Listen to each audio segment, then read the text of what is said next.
الحمد لله وكفى وسلام على عباده الذين اصطفى أما بعد فأعوذ بالله من الشيطان الرجيم بسم الله الرحمن الرحيم ولا تهنوا ولا تحزنوا وأنتم الأعلون إن كنتم مؤمنين وقال رسولنا سيدنا محمد صلى الله عليه وسلم لا تزال طائفة من أمتي ظاهرين على الحق لا يضرهم من خذلهم حتى يأتي أمر الله أو كما قال عليه الصلاة والسلام آمنت بالله صدق الله العظيم وصدق رسوله النبي الكريم ونحن على ذلك لمن الشاهدين والشاكرين والذاكرين والحمد لله رب العالمين اللهم سبحانك لا علم لنا إلا ما علمتنا إنك أنت العليم الحكيم اللهم صل وسلم وبارك على نبينا محمد عدد ما في علم الله صلاة دائمة بدوام ملك الله صلى الله على النبي الأمي وعلى آله وسلم تسليما كثيرا كثيرا কেমন আছেন আপনারা সবাই? আল্লাহ সুবহানাহু ওয়া তাআলা আমাদেরকে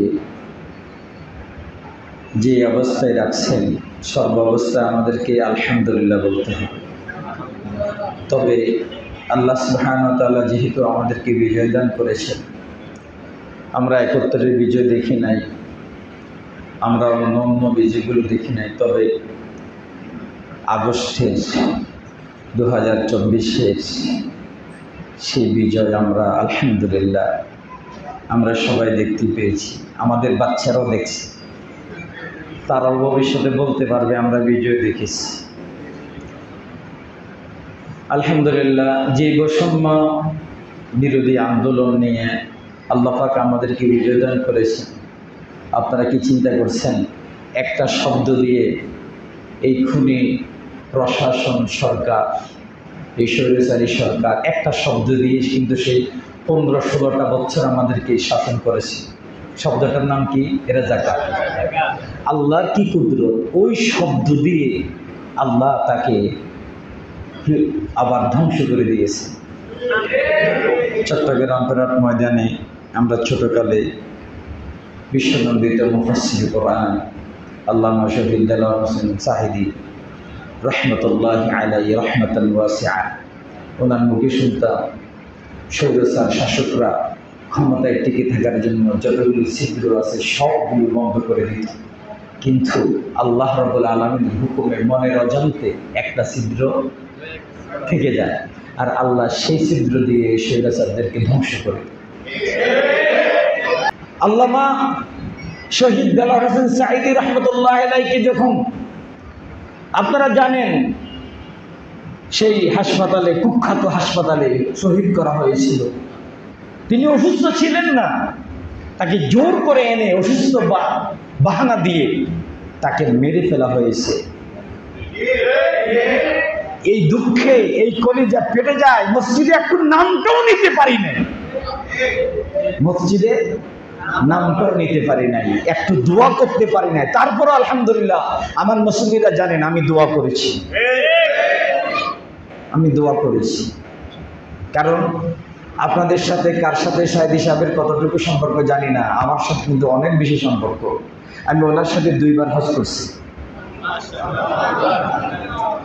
জান্নাতুল বাকি, জান্নাত রিয়াজুল জান্নাহ, রাসূল সাল্লাল্লাহু আলাইহি ওয়াসাল্লামের মিম্বার এবং কবর মোবারকের মধ্যখানের জায়গাটার নাম কি? রিয়াজুল জান্নাহ। এই জায়গায় আমি হযরতের সাথে অনেক সময় কাটিয়েছি আমার হায়াতে। কারণ আপনারা জানেন আমি মদিনা শরীফ ছিলাম, সেখানে পড়াশোনা করেছি। সাঈদী সাহেবের সাথে আমার গভীর সম্পর্ক মদিনা শরীফ। বাংলাদেশে ওনার সাথে আমার কোনো পরিচয় হয় নাই, আমার পরিচয় যে কোথায়? মদিনা শরীফ। ওনার সাথে আমার খুব ঘনিষ্ঠ সম্পর্ক ছিল।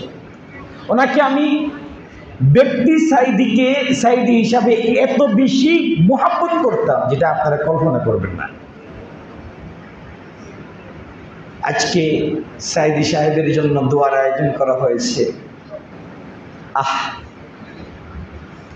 এই লোকটার ব্যাপারে কি বলবো বলেন তো দেখি।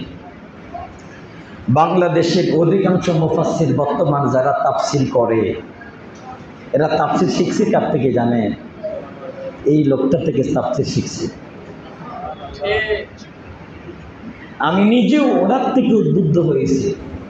উনি আমাকে রিয়াজুল জান্নাতে বসে বসে বলতেন, মাওলানা সাহেব এইভাবে এইভাবে এইভাবে এইভাবে কথা বলবা।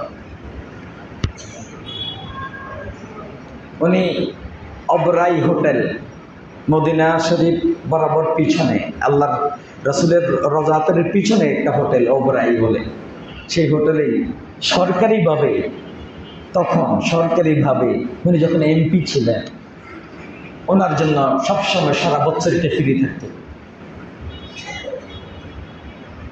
ওনার সাথে আমার জীবনের অনেকগুলো স্মৃতি আছে ভাই। গত কয়েকদিন আগে আমাদের ইব্রাহিম ভাই, আমাদের আবুল খায়ের ভাই, তারা যখন আমাকে বলতে গেছেন, আমার মসজিদে গেছেন, বলছেন যে হযরতের জন্য দোয়ার আয়োজন করছি, আমার কলিজাটা অনেক বড় হয়ে গেছিল যে এরকম একটা সময়ের মধ্যে আসলে দরকার ছিল এটা। আল্লাহর শুকর, এই মসজিদে আপনারা এইটা আজকের আয়োজন করতে পেরেছেন। মসজিদ কমিটি যদিও চায় নাই, পরবর্তীতে আল্লাহ পাক রব্বুল আলামিন ওনাদেরকে সদয় দিয়েছেন, ওনারা ইজাজত দিয়েছেন। আসলে অনুষ্ঠানটা হওয়ার কথা ছিল আমাদের এখানে ছোট্ট একটা মসজিদ আছে, সেখানে আল্লাহ পাক রব্বুল আলামিন আমাদেরকে বড় জায়গার মধ্যে এই আয়োজন করার তৌফিক দান করেছেন। খুশি না বেজার? কারা কারা খুশি? সবাই মন খুলে, কলিজা খুলে এই আল্লাহর বান্দার জন্য দোয়া করবেন। আহরে, কত হাজার হাজার বিধর্মী হিন্দু ওনার হাতে হাত রেখে মুসলমান হয়েছে। উনি দ্বিত্বহীন কণ্ঠে বলতেন, আমি কওমি বুঝি না, আমি কোনো দল বুঝি না, আমি বুঝি সবাই আমার ভাই, আমি কিচ্ছু বুঝি না। আমাদের শাইখুল হাদিস আল্লামা আজিজুল হক রহমতুল্লাহি আলাইহির ব্যাপারে ওনার এত শ্রদ্ধা ছিল, এত ভালোবাসা ছিল।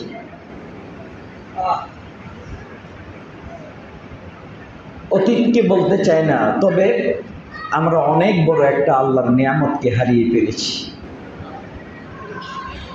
এই শূন্যস্থান পূরণ হওয়া অনেক কঠিন, এই শূন্যস্থান পূরণ হওয়ার নয়। যা হোক, যা বলার জন্য আমি এখানে বসছি, আসলে আমি নিজেকে ধন্য মনে করছি। একজন আল্লাহর ওলি ঈসা আলাইহিস সালামের জন্য আমরা এখানে একত্রিত হতে পেরেছি। আমি আমার মতো একজন আদনা গোলাম আপনাদের সামনে আসতে পেরেছি।